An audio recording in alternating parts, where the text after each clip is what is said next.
Huminga ng malalim si Ashley bago tumango.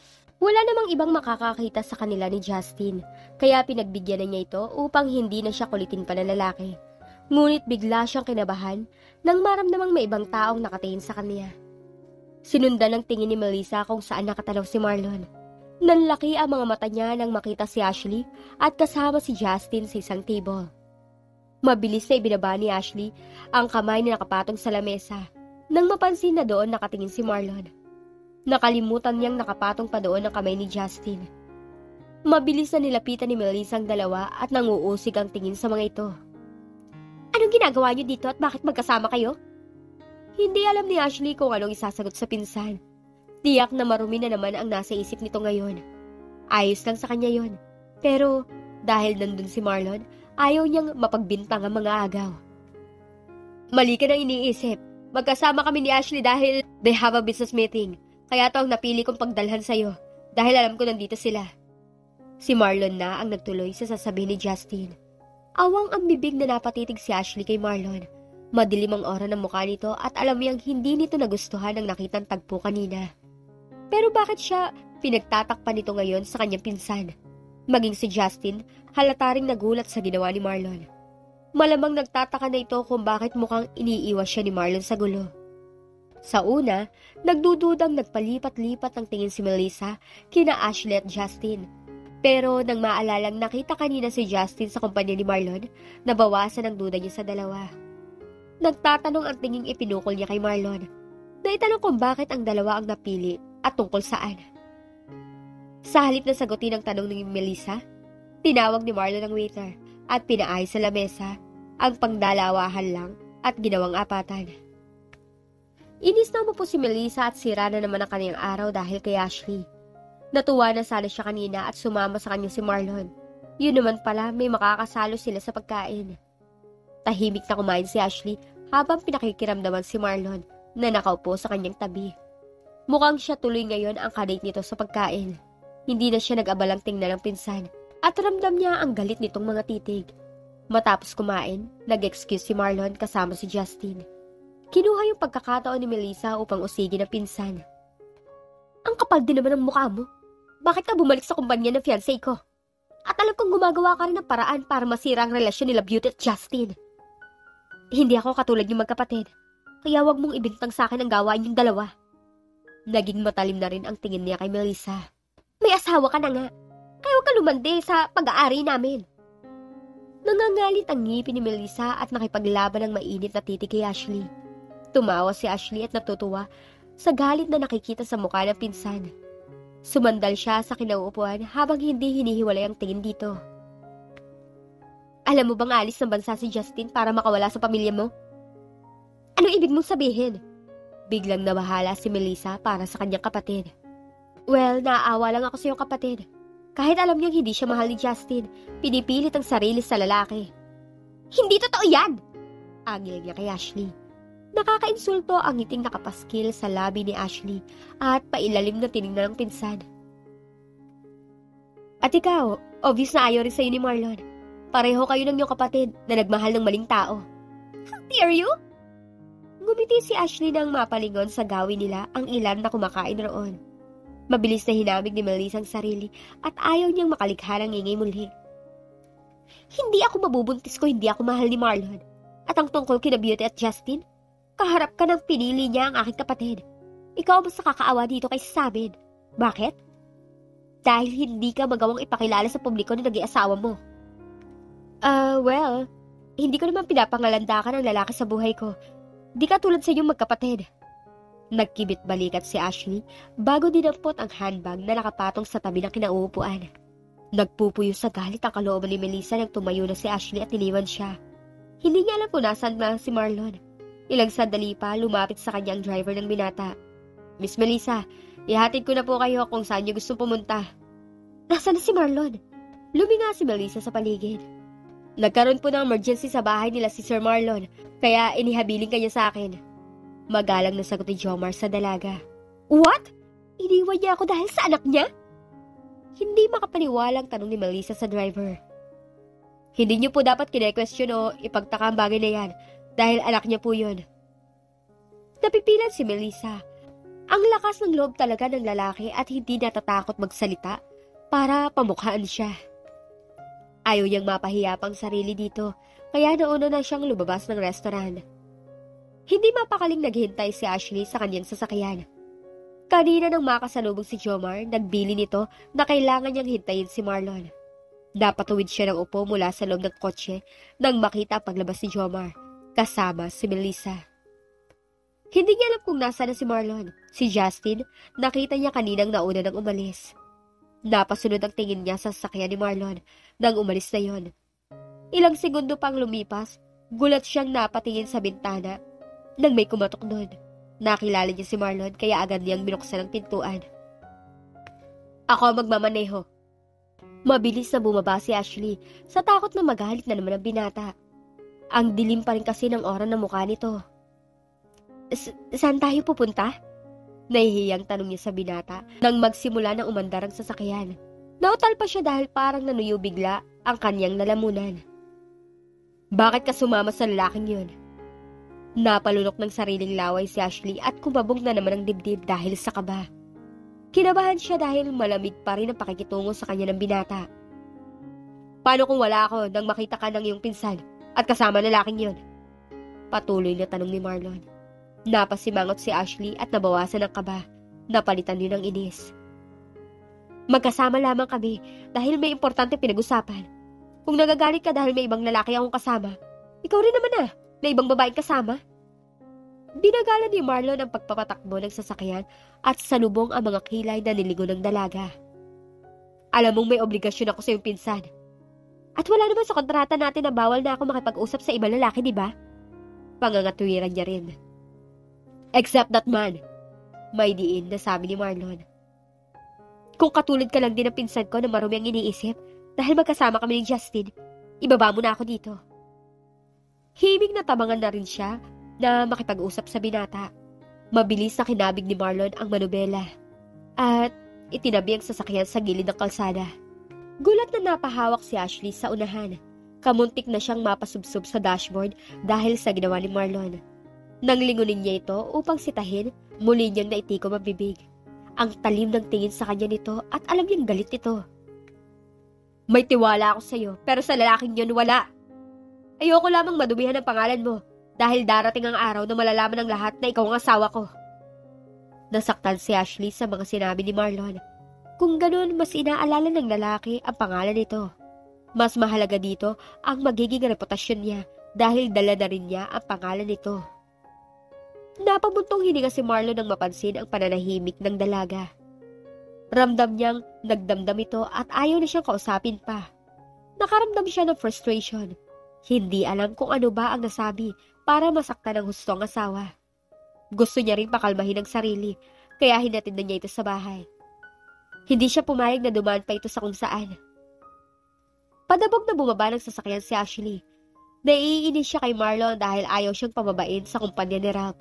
Hindi lang ito arogante, dominante pa. Hindi na niya ito pinigilan nang lumipat lang ito sa isa nitong sasakyan at umalis muli. Habang nagmamaneho, tinawagan ni Marlon si Melvin. Gusto niyang maglasing ngayon at kailangan niya nakausap. Napagkasundoan na magkita sa kanyang hotel. Nauna siyang dumating roon, natagalan ng kaibigan dahil malayo ang pinagmulan. May problema ba? Tanong agad ni Melvin. Mukhang nakailang baso na ng wine ang binata at hindi napansin ang kanyang paglapit. Bakit siya nagagalit? Ha? Naguguluhang bigkas si Melvin.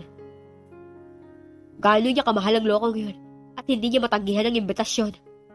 Lalo lamang naguluhan si Melvin sa mga tanong ng kaibigan. Hindi siya makarelate sa paksa nila. Sino ba kasi tinutukoy mo at iimbestigahan ko? Ang lokong yun.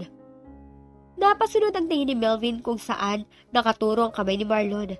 Nangunot ang noo niya at inaninag ang isang sulok kung saan nakaturo ang binata. Ngunit wala siyang makita dahil dalawa lang naman sila doon sa private suite ito. Gusto ko lang naman protektahan siya sa lalaking yun. Napailing si Melvin at hinayaan lang maglabas ng sama ng loob ang kaibigan. Ngayon niya lang nakita nagkaganito si Marlon. Never itong naglasing kapag galit sa isang tao. Kaya masasabi niyang may something sa taong tinutukoy nito. Ano bang masama sa sinabi ko? At nagalit siya. Napangisi si Melvin habang pinagmamasdan ng kaibigan. Mukhang sarili lang nito ang kausap. Ano bang sinasabi mo? Inubos ni Marlon ang laman ng kanyang kopita bago sumagot. Sinabi ko lang naman na ayaw kong balik siya sa lokong yun. Dahil dala na niya ang pangalan ko.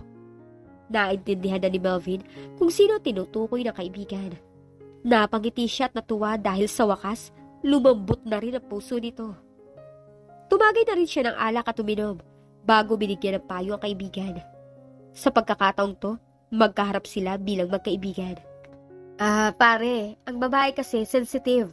Para mo na rin kasing sinabi na pinagbabawalan mo siya dahil sa pangalan na dala niya. Of course not. Ayoko siyang mapalapit muli sa lokong yun at wala akong tiwala sa lalaking yun. Nag-aalala ka ba sa kanya dahil siya ang ina ng iyong mga anak? Nangiintrigang tanong ni Melvin. Pinakasalan ko siya. Pumalatak si Melvin dahil ang layo ng sagot ng kaibigan. Bumawi ka sa kanya. Kailangan ba talaga yon? Muling napailing si Melvin at tumandang manhid ang kanyang kaibigan. Marahil hindi pa nito alam kung ano talagang sinisigaw ng puso't isipan nito ngayon. Napangisi siya ng may kalokohang naisip upang mapaamin ang kaibigan. Pare, kailangan kung gusto mong manatili siya sa tabi mo after 2 years, mukhang gustong bawin ng lalaki niyo ng asawa mo. Dahil hindi tinuloy ang kasal sa nobya nito. Alalahanin mong sa lalaki niya nahulog ng gustong loob ni Ashley. Pero ako nakauna sa kanya. Pangangatwira ni Marlon. Yun na nga pare, minahal niyang lalaking yun dahil ginalang siya at hindi ginalaw hanggang sa araw ng kanilang kasal sana. Nakuha mo lamang siya noon dahil sa hindi inaasang pangyayari. Napahigpit ang hawak ni Marlon sa hawak na baso at nanliit ang mga matang nakatitig kay Melvin. Ilang sandali pa ay kinuwelyuhan niya ito. Wow, easy! Hindi ako may gustong agawin sa'yo si Ashley! Itinaas ni Melvin ang dalawang kamay at umaktong sumusurrender. Marahas na binitawan ni Marlon ang damit na hawak at muling sinalina ng alak ang baso. Sisiguraduhin ko hindi siya muli makakalapit sa asawa ko. Natutuwang tinapik ni Melvin sa balikat ang kaibigan. That's my friend. Pero kailangan mo pa rin gumawa ng paraan para mahulog ang loob niya sa'yo at wala nang annulment na magaganap. Inangat ni Marlon ang hawak na baso at nakipag-toast sa kaibigan. Hindi na nabura ang ngiti sa labi ni Melvin habang tinutungga ang laman ng kanyang baso. Sa nakikita niyang kakaibang ngiti sa labi ng kaibigan, alam niyang may iba itong naisip na paraan. Malalim na ang gabi ay nagising si Ashley nang may kumatok sa pintuan ng kanyang silid. Pagtingin sa orasang nakasabit sa dingding, pasado 11:00 na. Mabilis na siyang bumaba ng kama nang marinig ang ikalawang katok sa pintuan. Ate, ang asawa mo nasa sala! Nagtaka si Ashley at kailangan pa siyang gisingin ni Nida. May susi naman si Marlon ang silid nila kung gusto nitong doon matulog. At kasama niya si Detective! Kinikilig na sabi ni Nida. Ginising mo ako dahil dyan? Pinandilatan niya ng mga mata si Nida. Alam niyang laging late itong natutulog dahil may inaabangang teleserye sa television. Hindi naman puti. Ginising kita dahil ang asawa mo plakda na dun sa sala. Lalong nangunot ang noni Ashley dahil sa pinagsasabi ni Nida. Ikaw ang hinahanap. Hirap nang lalabs ko sa pag-alali sa kanya. Lasing ko pala yung asawa mo, ate. Mabilis na nilampasan ni Ashley si Nida nang marinig na lasing si Marlon. Pagdating sa sala, nakahiga sa mahabang sofa ang asawa. Mukha itong kawawa at kalahating katawan lang ang nakapatong sa sofa. At si Melvin, mukhang lasing din ito at hindi na kayang ayusin sa pagkahiga si Marlon. Hi, Miss Ashley. Asawa ko yan. Sita ni Marlon sa kaibigan at nanatiling nakapikit ang mga mata. Oh, sorry, Mrs. pala. Napailing si Ashley habang palipat-lipat ang tingin sa dalawa. At talagang pati status niya kailangang tama ang pagkakabanggit. Pasensya na ha kung hinayaan kong malasing ng gusto tong asawa mo. Mukhang broken-hearted kasi kaya dito ko na siya inuwi. Nako, tama ang naging pasya mo po, Detective. Hindi siya maaari doon sa isa niyang bahay. May higad na nakatira doon. Pinandilatan ni Ashley si Nida na siyang nagsalita. Ang daldal talaga nito. Mamaya baka magalit dito si Marlon. Yan pa naman ang pinag-awayan nila kanina. At mukhang naglasing ito dahil naiipit sa kanila ni Melissa. Nilapitan ni Ashley si Marlon at ginising ito kahit alam niyang may malay pa naman ang binata. Marlon, kaya mo bang tumayo para makalipat sa silid? Umungol si Marlon at tumiling. Nida, tawagin mo muna si Jomar para matulungan kami ni Melvin. Ipapasok ko lang sa silid si Marlon. Agad na tumalima si Nida at hinanap si Jomar. No, ayoko sa iba. Bahagyan ng laki ang mga mata ni Ashley nang hilahin ni Marlon ang kanyang kamay. Kamuntik na siyang mapasubsob sa dibdib nito. Mabilis na ipinilupot nito ang braso sa kanyang bewang.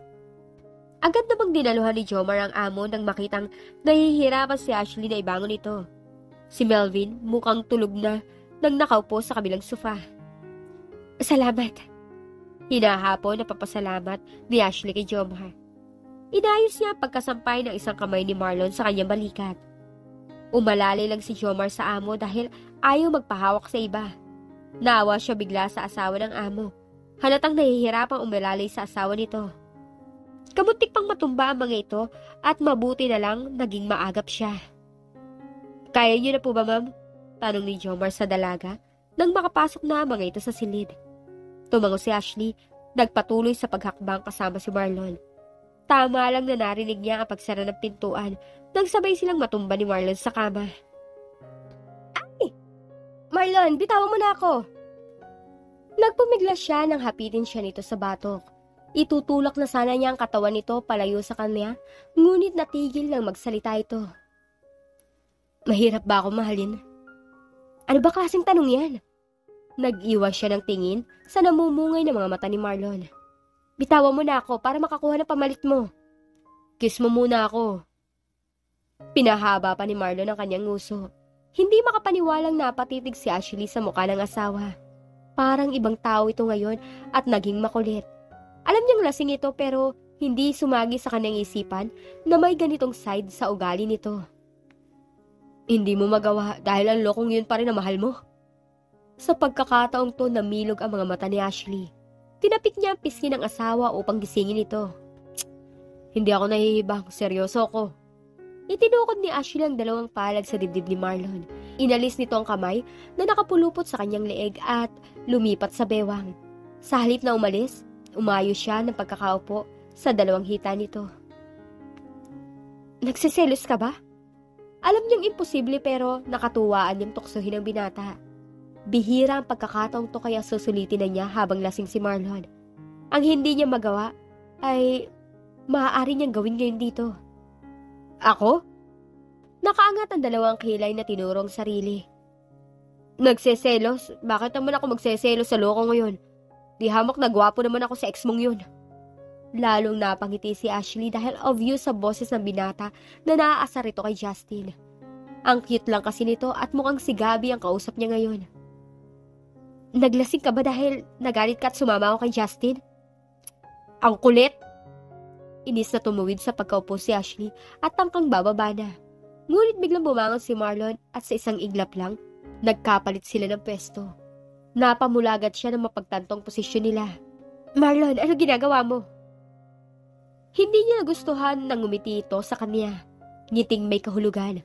Biglang kumabog ang kanyang dibdib nang bumaba ang tingin nito sa kanya. Nahulaan niya kung ano ang sunod nitong gagawin, ngunit hindi niya magawang kumilos upang tigilan ito. Ako ang unang nakaangkin sa'yo, at sisiguraduhin kong ako lang ang una at huling lalaking magmamay-ari sa'yo. Sa bilis ng pangyayari, hindi alam ni Ashley kung paano nahalikan siya ni Marlon. Tila uhaw ito at ang kamay nito ay napakalikot at naglulumikot sa kanyang katawan. Sa halip na itulak ito, kusang napakapit ang kanyang mga kamay sa batok nito. Halos kapusin si Ashley ng hininga nang pakawalan na ni Marlon ang kanyang labi. Muli siyang napasinghap nang bumaba na ang halik nito. Kasabay ng paghaplos ng kamay nito. Nalasing na rin yata siya dahil naghalo ang lasang alak at bango ng hininga ni Marlon.